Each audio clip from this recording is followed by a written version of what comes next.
Practice set 32। कभी भी statement लिखने से पहले क्या करना चाहिए, फर्स्ट लाइन देखो। स्टेटमेंट में क्या लिखना है, पहले फर्स्ट लाइन से जाओ, फर्स्ट लाइन लिखने के बाद ही सेकेंड लाइन पे जाने का। तो यहां पर क्या लिखा है, from a wholesaler Santosh bought 400 eggs for ₹1,500। तो रुपीज मतलब क्या हो गया आपका, कॉस्ट। रुपीज को ही हम कॉस्ट कहते हैं ना।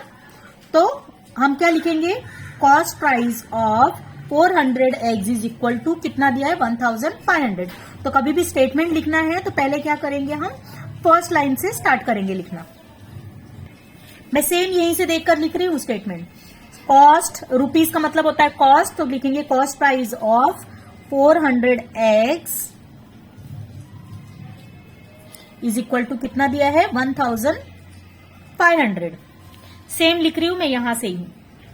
फिर दूसरा, अभी सेकेंड लाइन पे आओ। अभी ट्रांसपोर्ट चार्जेस पे कितना स्पेंड किया वो लिखने का। तो क्या लिखोगे आप, transport charge is equal to,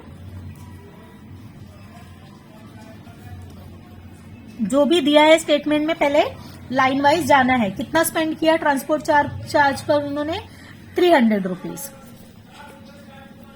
अभी कॉस्ट प्राइस 400 eggs का कितना है, 1,500, और ट्रांसपोर्ट चार्जेस हमको कितना लगा, 300। तो टोटल कॉस्ट प्राइस कितना हुआ, दोनों मिला के कितना हुआ वो हमें लिखना है कि total CP, total cost price कितना हो गया, 1,500 में क्या करेंगे हम, 300 को प्लस करेंगे। मतलब क्या करेंगे, CP plus transport charge.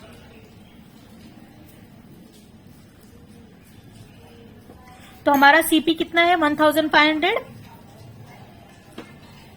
Plus transport charge कितना है, 300। टोटल कितना हो गया, 1,800। अभी हमको पूरा कॉस्ट प्राइस मिल गया। अब आगे लाइन पे जाओ।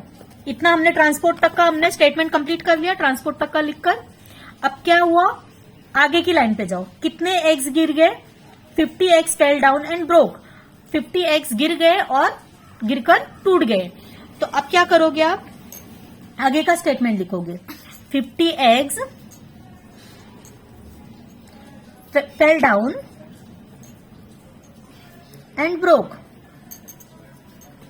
गिरकर क्या हुए, टूट गए।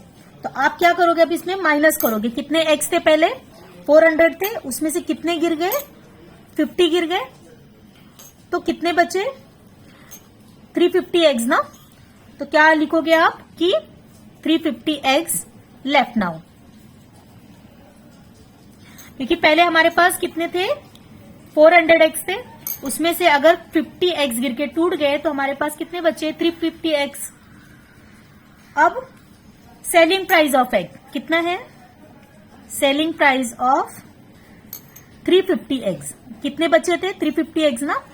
350 eggs एट रुपीज कितना दिया है आपको, एट ₹5 दिया है ना, ₹5 इज इक्वल टू, आप क्या करोगे, 350 में कितना मल्टीप्लाई करोगे, 5 को। तो कितना आ गया आपका, 1,750। तो सेलिंग प्राइस हमारा कितना हो गया, 1,750। और कॉस्ट प्राइस कितना है, 1,800 कितना है कॉस्ट प्राइस ना। और सेलिंग प्राइस कितना है, एसपी कितना आया है, 1,750। तो हमारा क्या हुआ, इधर सीपी बड़ा हो गया, कॉस्ट प्राइस इज ग्रेटर 1,800, मतलब 1,800 क्या हो गया, ज्यादा है ना। तो 1,800 सीपी है तो ग्रेटर हो गया। और सेलिंग प्राइस हमारा क्या है, 1,750, तो कम हो गया। अब क्या करेंगे हम, यहां पर क्या पता चल रहा है आपको कि सीपी अगर ग्रेटर है और एसपी क्या है, कम है, तो क्या हो गया, लॉस हो गया ना। तो यहां पर किसका फॉर्मूला लगाएंगे हम, लॉस का फॉर्मूला लगाएंगे। तो loss is equal to CP minus SP. तो हमारा सीपी कितना है, 1,800 है, और एसपी कितना है हमारा, 1,750 है। और टोटल कितने का लॉस हो गया हमको, ₹50 का। तो आप क्या लिखोगे कि कितने का लॉस हुआ है, ₹50 का लॉस हुआ है। अब यहां पर देखो सेकेंड क्वेश्चन में क्या दिया है, Abraham bought goods worth 50,000 and spent, 7,000 on transport and octroi पे. If he sold the goods for rupees 65,000, did he make a profit or loss? Find out करना है. तो पहले हम क्या करते हैं, टोटल कॉस्ट निकालते हैं. टोटल कॉस्ट मतलब पहले स्टेटमेंट लिखने में मैंने आपको हमेशा बताया है कि लाइन वाइज जाओ. यहाँ पे रुपीज दिया है, रुपीज का मतलब क्या होता है, कॉस्ट होता है. तो हम क्या निकालेंगे, पहले टोटल कॉस्ट कितना है. तो total cost is equal to total cost price is equal to कितना है. आपको क्या क्या दिया हुआ है इधर, कॉस्ट ऑफ गुड्स दिया है. पहला लाइन में देखो, कॉस्ट ऑफ गुड्स में क्या प्लस करोगे आप, ट्रांसपोर्ट चार्जेस एंड ऑक्ट्रॉय को plus transport and octroi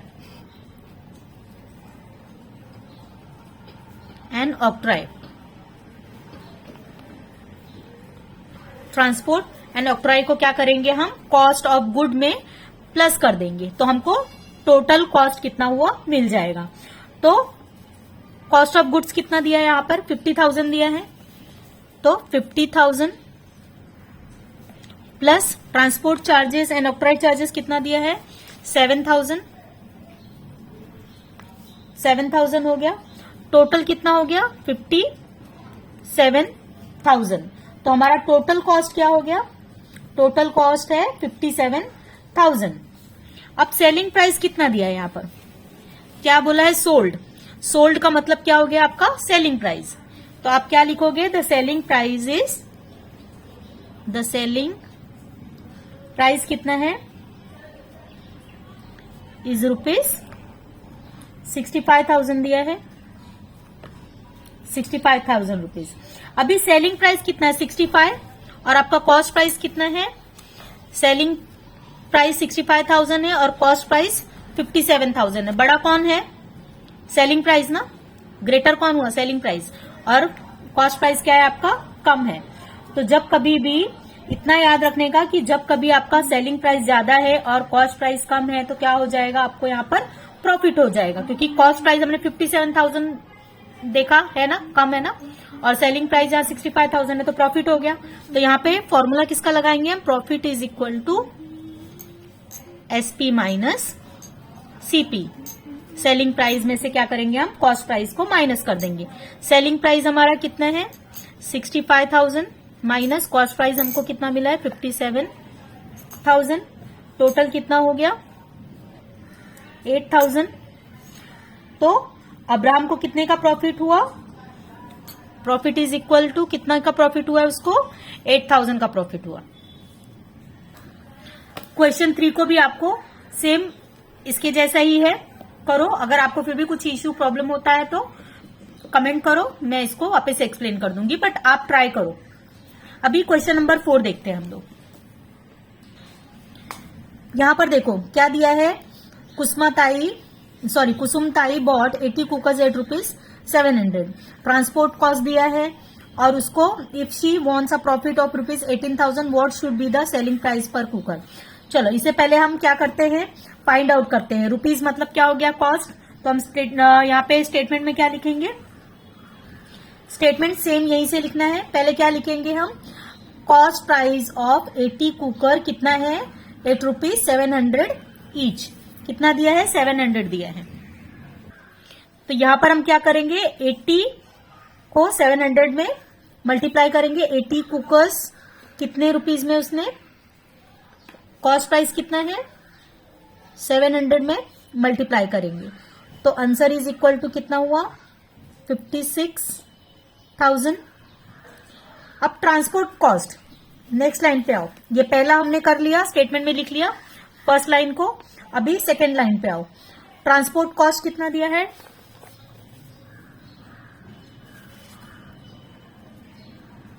transport cost is equal to how much, is ₹1,280 दिया है. अभी दोनों हमको पता चल गया, कॉस्ट प्राइस ऑफ 80 कुकर भी हमको पता चल गया, ट्रांसपोर्ट कॉस्ट भी कितना है वो भी हमको पता चल गया. तो अब हम क्या निकालेंगे, टोटल सीपी, जो भी टोटल कॉस्ट प्राइस है वो निकालेंगे. Total cost price is equal to CP, जो भी सीपी मिला है हमको, सीपी प्लस क्या है, ट्रांसपोर्ट चार्ज, ट्रांसपोर्ट कॉस्ट जो भी हमको मिलेगा। तो आपका सीपी कितना है, 56,000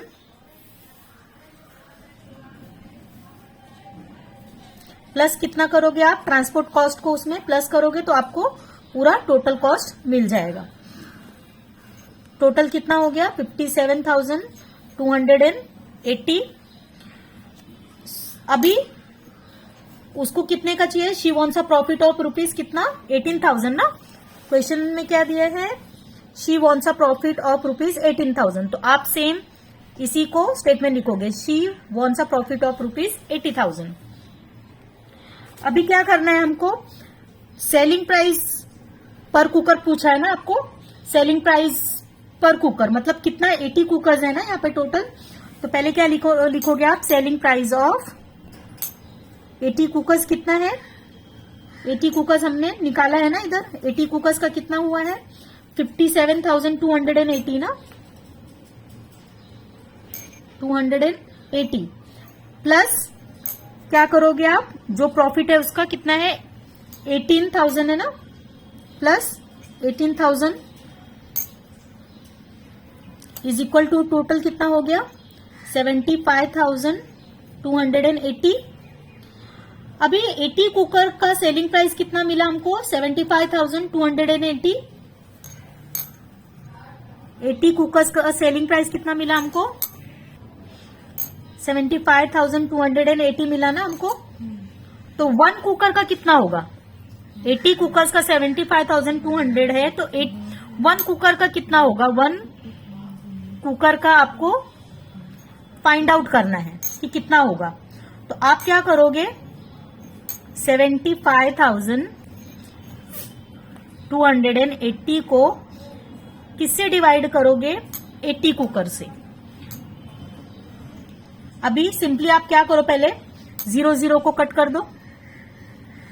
अभी आप 8 से डिवाइड करोगे, जब आप 7528 को, तो आपका आंसर कितना आ जाएगा, 941 डिवाइड करने के बाद।